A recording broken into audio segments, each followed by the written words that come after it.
Morning everyone, this is William for Motor Matters, Leadfoot Kelly Motor Matters, brought to you by Change Cars.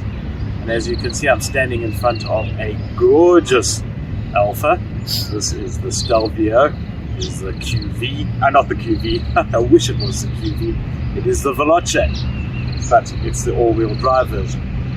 What we notice first about this car is when you walk up to it, the eye is immediately drawn to the front grille, which is gorgeous, but the paint job, and I wish you could see the paint job in the flesh, because it is outlandishly good or outlandishly bad depending on your point of view. This is a black, but inside it has millions of flecks of multicolored greens, blues, reds.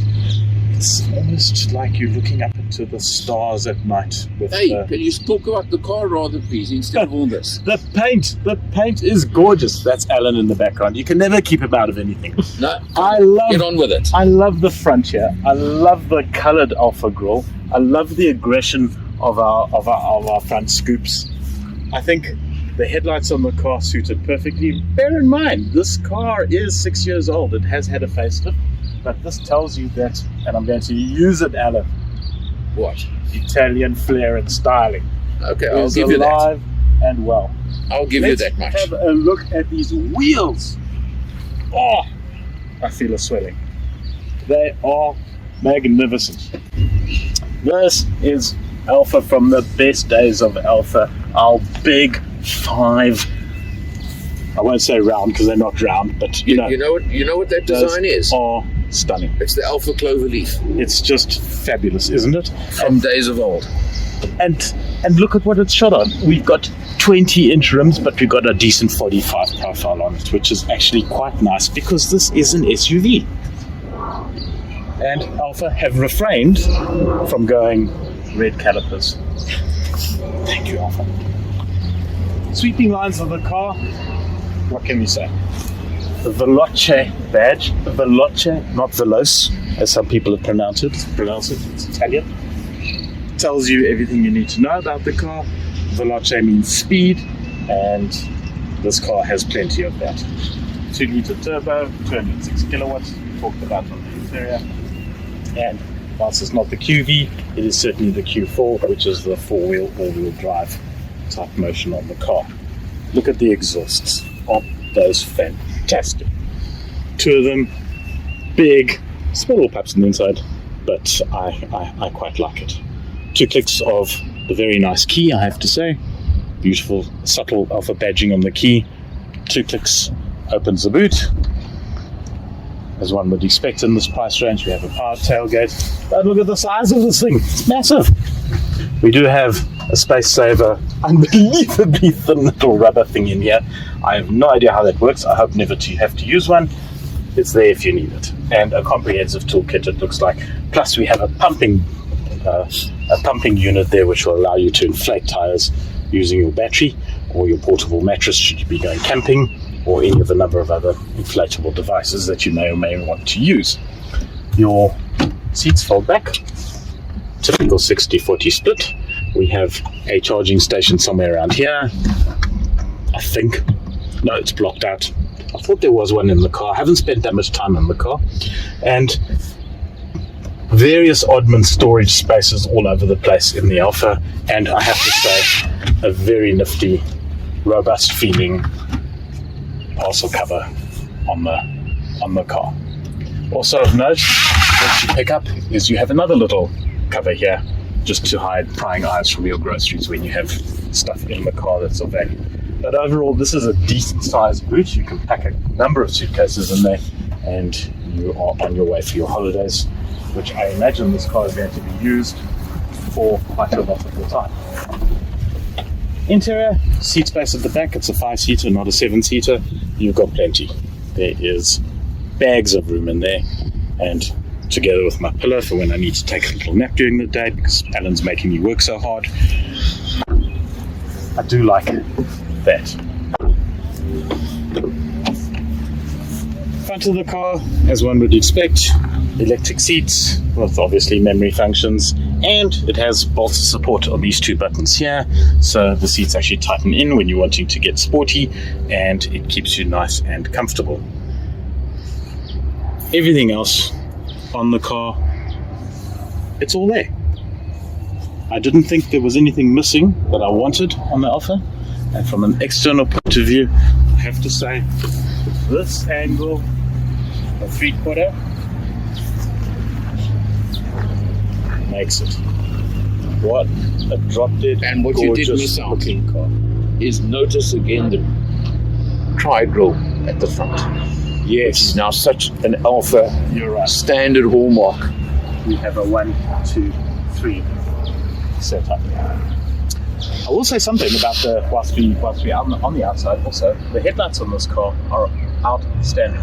So it has follow me headlights, so when you're turning around at night, the headlights track you. And it also seems to have a self-leveling function which works. So I haven't had a chance to test it out completely, but that was the impression I got when I was driving along, that it actually levels the headlights for you as you go. And of course it has auto high beam as well, which illuminate the world. They're strong.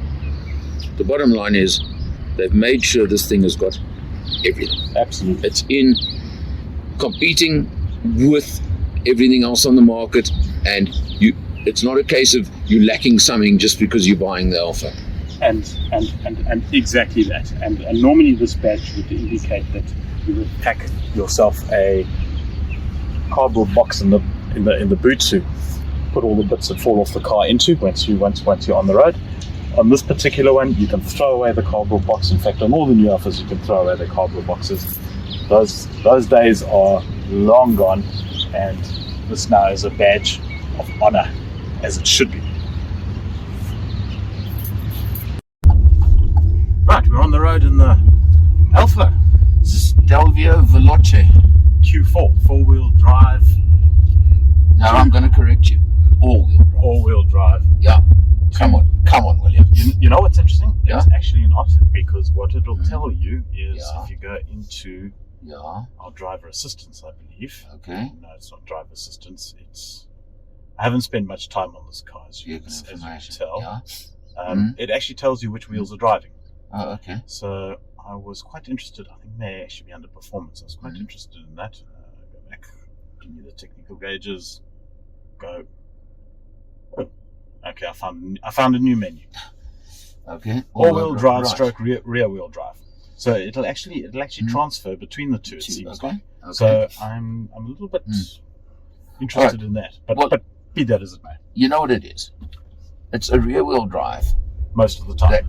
That has decided you're an idiot. It knows better. Yes. And it will allocate drive to the wheels as it deems, and all the computer boxes inside it say it needs. I get that suspicion. What I do like about this car, and everyone says the Stelvio is the best handling SUV on the market. Yeah. Blah, blah, blah. It's 5-6 years old now. Something like that. Had a facelift about a year ago, right? It is the best handling SUV on the market. Okay, well. End of. You've driven it this time. I've driven it previously. I mean, it is stunning. It is yet another example of why does it exist? SUVs are not meant to be like this. Well, exactly, and it's one of those struggles that I have internally, whether I would buy this or buy the Junior. What I like about this is the way that it just dispatches the potholes and bumpy roads and what have you. Am I ever going to take it off road? Highly unlikely. Will it go off road? Of course, it will go off road. But it's sporty. You know, it feels sporty. So it's a sports utility vehicle. It's kind of what I suppose an SUV could be. What's interesting is you've got 206 kilowatts, you've got 400 newton meters, 8-speed automatic. Yeah. You've got DNA. Yeah. Alpha DNA, dynamic, normal, and whatever that equals eco. There. Okay? I can't think of it. Yeah. But it's the eco mode, which I guarantee, in fact, I'm shocked it's not in dynamic, seeing as you're driving. No, I've actually left it in normal most of the time. I drove in dynamic for a while. Yeah. Where it sharpens up the gear changes, it holds the motor in gear for longer, etc. It doesn't help you on your pull-off. Your pull-off on this car, if you're roboting to roboting against a normally aspirated car, this is being a 2-litre turbo, the normally aspirated car is going to leave you for standing, because this turbo takes a while to spin up. Okay, when it hits, then buy the V6 QV if that's what you really want. You pay another 700,000, 800,000. Exactly. And when the turbo kicks in, let me tell you, this thing gets move on at an alarming rate. Look, it's got quite a big turning circle. It has a big turning circle. You see, I would reverse there, not do what you just But it's did. an SUV. It just goes over pattern. This is what it does. But the other side of the car now is it's a luxury SUV as well. It is. It's got everything. And beautifully finished. All the carbon fiber type effect all over the place. Typical Italian. The one thing that I miss on my Alfa is it doesn't say benzene for the fuel. Okay. The indicator stalk, I have to say, is interesting. It doesn't engage fully down. It's like a push button. Yes. So that gives you 3 clicks. Yeah. And then if you push it all the way down, it reverts back to its normal position, but now it's actually on. Correct. To turn it off, you have to push it all the way down again, and it'll Not serious. turn off. Just something. And of course, the stop-start button on the steering wheel. Things like that. We'll come to that just now. Yeah. But the other thing I really like here, and why do so few cars offer this, is the volume control here on the center And on the steering wheel. and on the steering, where at least the passenger can reach it. Yes. So that is a great feature in my book as well. Well, we have 10-year-old children, yes. Let me tell you. Well, yeah. They're always turning it down for some reason. No, that's just because it's you involved. Sports-wise, I have to say, flappy pedals in this car make sense. This is a car that can use them. These are not flappy pedals. These are solid pedals. Well, they are. I mean, look how they're beautifully made. Yeah. I mean, they're big, so they're easily accessible. If you don't want to use them, you go in manual mode and you can shift up and down as per normal. But what for? What for? But what for? You know, with the flappy pedals and the ratios in the box are nice. They are nicely spaced. When you're pushing it and you want to go quickly, it's bang, bang, bang, bang, bang, and you're there. It's a nice close ratio box. So overall, on the road, this thing is it's a Jekyll and Hyde total, because it fills the role of day-to-day mommy's SUV, whatever you want to call it. But boy, oh boy, has it got a sting in the tail. And happy children. If mom decides she wants to get a move on. Go straight. I totally agree with that. It's, in summary, it's a very comfortable place to be. I have lacked for nothing on the car. I have enjoyed it immensely. Maybe the fuel consumption's a little high, but you know, that's you. What do you expect on a car like this? Their lead foot comes into it. I haven't even called you lead foot yet in the segment, so that's where it really proves my point, right? It's a case of if you do want to get on the go, you can. I mean, you can feel there's plenty power. Look at that. There you go. Yeah, and it's just effortless. So what I also enjoy about the car is that you can hear the engine. Yeah. You can actually hear it. There's when you push. A little bit of when you noise push. when you're pushing. Yeah, exactly. Otherwise, it's dead silent, like anything else. Yeah. And it doesn't have that outrageous shouty exhaust note that some of the look at me wannabes tend to have these days. Absolutely. All right. Big sunroof, efficient aircon. I'm a happy guy. Cool. Simple stuff. I think you've covered it all, Will. Is that all right? One of these days, you'll learn how to almost be like me. Yeah, we learn it. It is a learning curve. It's a training phase. Yeah. Okay. We want to finish this off. Yeah. Can I finish off with one little thing that I like to do? I want to show you this. Because we never actually look at engines on these cars. And it's one of my bugbears, but have a look at this. Well, you know what already is different.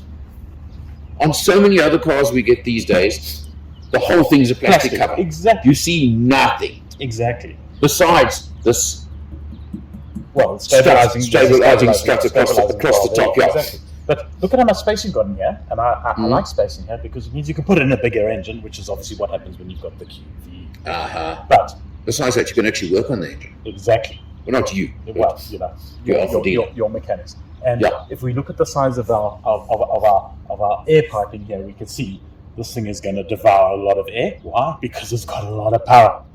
Well, Alfa is still performance. Absolutely. And we can't leave that out. Absolutely.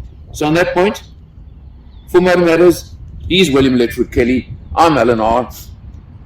You'll see one of us next time anyway, at least.